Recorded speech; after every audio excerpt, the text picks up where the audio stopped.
So ma'am, possible kaya na may tumutulong kay Mayor Buo na makapagtago para makaiwas sa pag-aresto? At just in case, ano po yung liability ng sino mang tutulong sa kanya na magtago?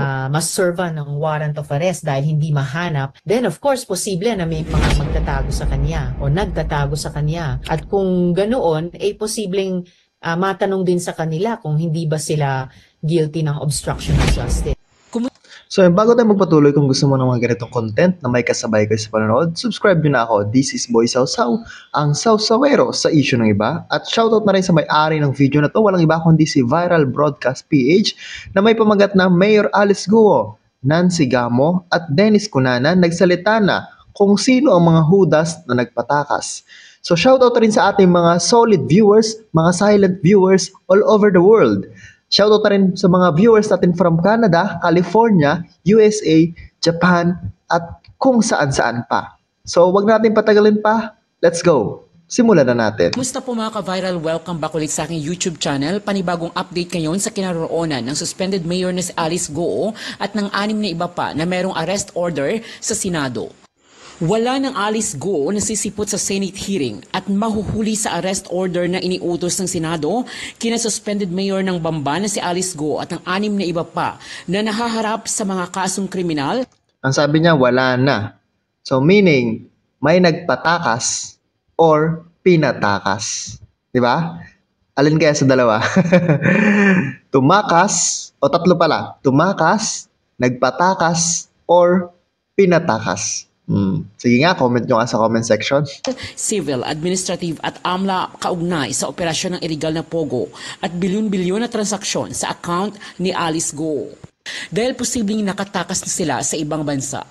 Kahit si Senator Win Gatchalian ay naniniwala na posibleng naka-eskapo si Alice Guo gamit ang kanyang Chinese passport kaya imposibleng maharang siya sa Bureau of Immigration.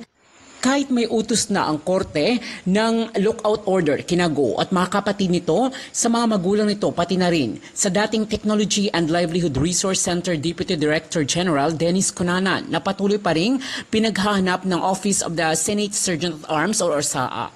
Marami namang mga netizens ang nadismaya sa nangyayaring pagtatago o pagtakas ni Guo dahil di umano sa maluwag at mabagal na aksyon ng mga kinauukulan. Maluwag at mabagal, syempre, kailangan mong patagalin pa pag-usad dyan. Maraming lagay, siguro. Hindi ko sure, Di ba? Yun yung mga naiisip. Hindi naman kasi malabong isipin yung ganong bagay, di ba? Na kaya pinapatagal, para maraming lagay lalo. Di ba? Pero kung mahirap yan, wala naman tayo makukuhang pera dyan. Kulong na natin yan. Hatol na. Para diba? bantayan ng husto ang mga sangkot upang hindi makakalusot. Dahil din sa matibay na mga ebidensya laban sa kanila kaugnay sa iligal na operasyon ng Pogo at sa pagkukunwari ni Guo na Pilipino na naihalal pa sa Doon pa lang sa pagkukunwaring Pilipino, kulong na agad yun, di ba? Bakit ang dami-dami pang pinapakaso? Doon pa lang kulong na. Kulong na yun, di ba? Hindi agad nila kinulong. Anong ginagawa pa nila? Pero yung mga maliliit na magnanakaw, halimbawa, napagbintangan ka lang magnakaw, napagbintangan ka lang pumatay, pero hindi ka naman talaga pumatay. Napagbintangan, nadawit ka lang. Anong ginawa sa'yo? Kinulong ka hanggang sa gumugulong yung kaso. Pero ito, alam na, di ba? Meron na nga Chinese passport. Di ba? Alam na natin na siya ay Chinese. Hindi man lang ikinulong. Di ba? bayan ng Bamban bilang alkalde. Sa July 29 naman, nakaschedule ang susunod na pagdinig at ayon sa abogado ni Guo na si Stephen David ay sinusubukan di umano niyang pinapakiusapan si Alice Guo na humarap na sa Senado. Subalit, hindi din di umano niya ito mapipilit dahil daw sa labis na trauma na naranasan ngayon. Ito ay ayon sa pahayag ni David na ayon sa Isa pa yan. Di ba? Trauma. Sinasabi lang palusot na trauma para, di ba? Hindi nga makatin. netizens ay imposibleng makakadalo pa ito kung tuluyan na itong nakatakas. Haharap din ang accountant ni Guo na sa ngayon ay nasa kustudiya na ng Senado. Si Dennis Cunanan naman, ayon sa kanyang abogado, ay susubukan din niyang dadalo sa Senate hearing sa 29. Samantala, pinag-aaralan din ng komite kung iimbitahan din nila si Michael Yang, dating economic advisor ng Pangulong Duterte dahil sa panibagong nadiskubre ni Michael Yang. Yang, from the word young. Ano to? Chinese, di ba? Isa pa rin to, Chinese. Senator Hontiveros na may direkta di umano itong transaksyon sa Bauful Land at sa Pogo kasama si Alice Go bilang incorporator. Samantala sa kaugnay naman na balita ay humingi ng dagdag seguridad sina Senator Sherwin Gatchalian at Senator Risa Hontiveros sa Pasay PNP at kay Senate President Francis Escudero kaugnay di umano sa natatanggap na banta sa kanilang kaligtasan dahil Eto kasi yung masakit pa. 'Di ba? Kasi si Win Gatchalian at si Risa Hontiveros lang ang nagpapagulong ng kaso. Matindi yung sindikato na kinakaharap nila sa ngayon. So ngayon, binabantaan sila kaya marami tuloy na mga politika ang hindi tuloy nakikisali sa kaso na ito. Natatakot sila, 'di ba? Sa kasiguridad ng buhay nila. Kahit alam na nila yung totoo, 'di ba? Ang hirap nila ipakulong. Una-una dahil sa pera. Pangalawa, dahil sa buhay nila. 'Di ba? Yun eh. Kaya ganyan ang mga Pinoy, 'di ba? Takot, marami ang takot. sa mga lumalabas na balita sa ngayon na sila ay tinatarget ngayon ng mga sindikato Yan. kaugnay sa pag-iimbestiga nila sa illegal na Pogo operation. Hindi di umano ito nakapagtataka ayon kay Gatchalian lalo na at malaking sindikato ang kanilang binangga. Yun ang mahirap, 'di ba? Kaya doble di umano ang kanilang pag-iingat sa ngayon dahil sa natatanggap na balita kaugnay sa pagbabanta sa kanilang buhay. Rin kami, nag-iingat na rin kami. Oo, siyempre. Humingi ako ng dagdag security kay Senate President Escudero para lang mag-ingat. Otoridad. Pero yung Alice in Wonderland, yung sungaling na si Alice in Wonderland, nawawala. Nako, mabuti pa, kumustahin nga natin ang mga update na yan. Mula dito kay Senator Sherwin Gatchalian. Magandang umaga po, Senator Sherwin. Good morning, George. Magandang umaga sa ating mga tagapakinig. Salamat po sa magpapaunlak, Senator. Nagpadala po ng isinilbi po mga warrant of arrest ng inyo pong Senado, Senator Sherwin. Wala naman po, hindi naman po nakita yung mga main anchor nung mga pangyayari dyan sa Pogo at sa Bamban, Senator. Well, George, obviously na nagtatago sila itong mga taong to dahil buong bayan, buong bansa alam na merong arrest order na para sa kanila. Particularly si Go Huaping aka Alice Go at ang kanyang mga kapatid. Pero hanggat ngayon hindi sila mahanap sa mga registered addresses nila. Kausap ko kahapon yung aming security office at na-serve naman yung mga arrest order kaso lang nga walang mga tao doon sa mga lugar nila. Senator, marami po ang nagsasabi, naglalabas na ng haka-haka ngayon na wala na raw sa bansa, posibleng wala na raw sa bansa at nag-backdoor exit itong sina Go Huaping. Hindi sila makakadaan ng ating mga airports dahil mayroon ng hold departure order. Dahil nga dito sa arrest order, pinalitan yung status ng kanilang Bureau of Immigration status. At kaya ngayon, hindi sila makakaalis ng ating mga paliparan dahil nga meron ng hold departure. Yung paliparan di makakalis. Pero sa dagat, 'di ba? Isang chopper lang 'yan eh. 'Di ba papunta sa dagat, private plane lang 'yan, papunta doon sa dagat. Wala na, hindi mo na makikita 'yan. Sino ba bang sakay nun? Tingala ka na lang. Sino kaya sakay nun? Si Alice Go kaya 'yon? 'Di ba? Hindi mo na alam. Order. Ngayon, yung sa backdoor, wala po akong impormasyon na ganyan. Wala talaga. Kasi alam naman sabihin na, oo, doon dumaan, possible na dumaan. Meaning, masisisi yung mga Coast Guard kasi hindi nila nabantayan ng maayos, di ba? Pati po pala yung mga kapatid, nagsasabi mga kapatid nitong si Alice, Senator Sherwin, nakasama sa mga pagpaparesto.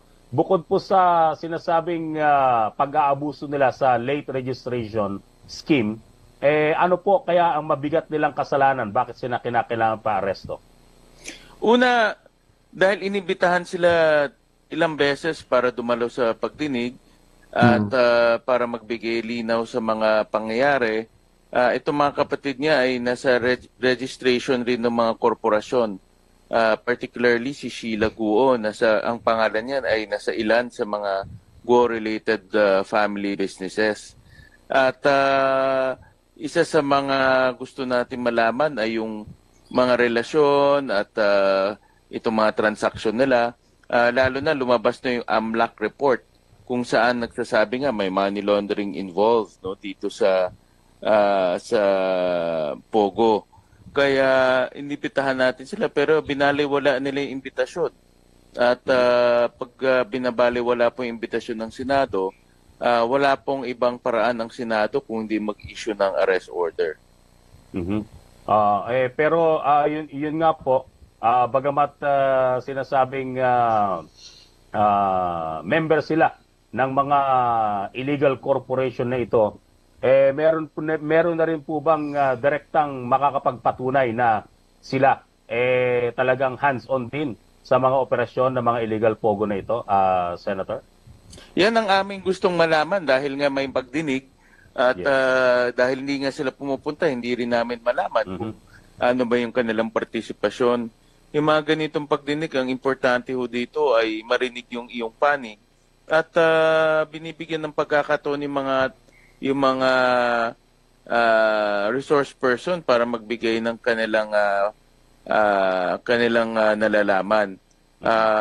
Yan po ang talagang objective nitong pagdinig. Mabigyan ka ng pagkakataon na sabihin mo kung ano yung nalalaman mo at kung wala naman, masabi mo rin. Senator, may nakarating na rin ba sa inyo na itong pamilya daw nila Guo, talagang mukhang ang kanilang tatay na isa sa mga malaking political figure sa Fujian daw, Politburo, nag-ooperate na para sila protektahan dito? May mga nakikita ako sa internet na ganyan, pero hindi ko ma-verify pa kung totoo yun o hindi. No? May mga ganyan na lumalabas sa internet. Kaso lang hindi natin malaman kung totoo yun o hindi, no? Dahil una-una na sa ibang bansa itong mga magulang ni Guo Huaping at hindi namin malaman kung sila po ay talagang ano po yung kanilang katayuan doon po sa China. Ito daw pong Dennis Cunanan na involved na rin dito sa isang mga dating scam na yata ito. Mukhang aatin din daw po sa hearing, Senator. Tama, dami siyang kung malalaman natin, itong si Dennis Cunanan, hindi ito first time na nasangkot sa mga kontrobersiya. Talagang marami rin siyang mga kontrobersiya na yung pangalan niya lumalabas. Isa na nga dito yung PTAF scam, kung matatandaan natin. At hindi ko rin maintindihan dito sa taong to bakit hindi pa siya pumunta. 2 beses siyang inimbitahan. Kung wala siyang nalalaman, di sabihin niya wala siyang nalalaman.